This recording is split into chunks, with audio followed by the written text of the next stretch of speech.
2 years ago, they started looking. They had options. Today, not so much. I'm working with a Denver couple right now. 2 years of browsing Zillow, visiting a few open houses, but they're still in the same home they've been meaning to leave. And now, life has decided to speed things up for them. Maybe you're not there yet.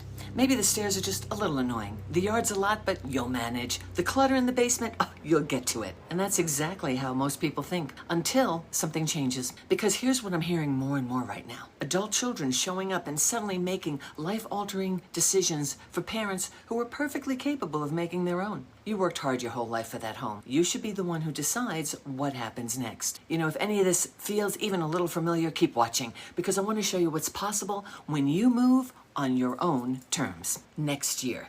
One thing I've noticed over the years is that most people don't make a conscious decision to stay too long. Life just keeps moving. The house feels familiar, the neighborhood feels familiar, you know where everything is, you know the neighbors, you know the quickest way to get to the grocery store. And after 20 or 30 years, there's a real comfort that comes with all of that. Years ago, when my ex-husband and I moved, he said something that's always stuck with me. One day, he looked at me and said, "Do you ever look up and realize you're in front of the old house?" And I know exactly what he meant.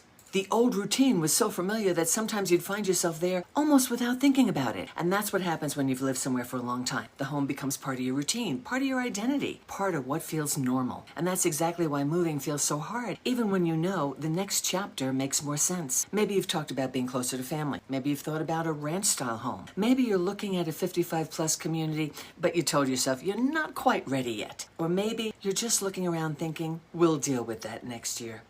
And I hear that all the time. After the holidays, after retirement, after we've finished a few projects, after the market changes. And before you know it, years have gone by. Because while you're feeling comfortable, life keeps moving. Life happens. The challenge isn't that people wait. The challenge is that life doesn't wait for them. And sometimes the changes happen so gradually, you barely notice them. Other times they happen all at once. Maybe a spouse has a health issue. Maybe a fall that seemed minor at first suddenly makes you look at your home completely differently. Maybe keeping up with the yard isn't as easy as it used to be. Maybe the stairs don't seem impossible, but they're not quite as easy anymore either. Or maybe the house itself starts talking back. The furnace needs replacing, the roof is getting older, the exterior needs painting. Projects that used to feel manageable start feeling bigger and more expensive. And that's when it hits them. The question isn't, can I stay here? The question becomes, do I still want to be responsible for all of this?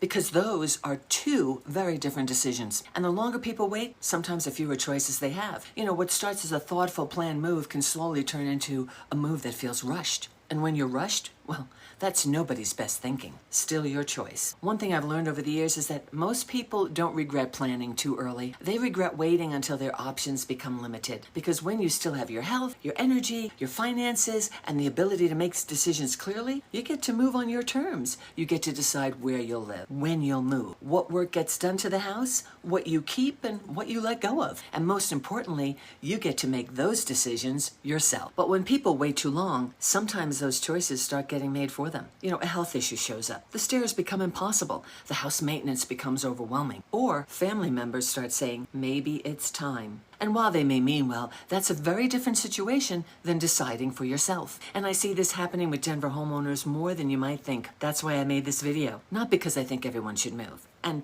certainly not because I think everyone should move now, but because I want you thinking about whether the home you're in today still supports the life you want 5 years from now. Because if it doesn't, the best time to start exploring your options is before you're forced to use them. Hi, if we haven't met yet, my name's Peggy Dursthoff with Live Denver Suburbs, powered by HomeSmart, and I specialize in helping Denver area homeowners, especially women, navigating a major life transition, sell with confidence and on their own terms. Now, if you're ready to start that conversation, reach out to me before somebody else starts it for you. And if you've been wondering where to begin, I've got you. Check out this video over here. I'll see you there.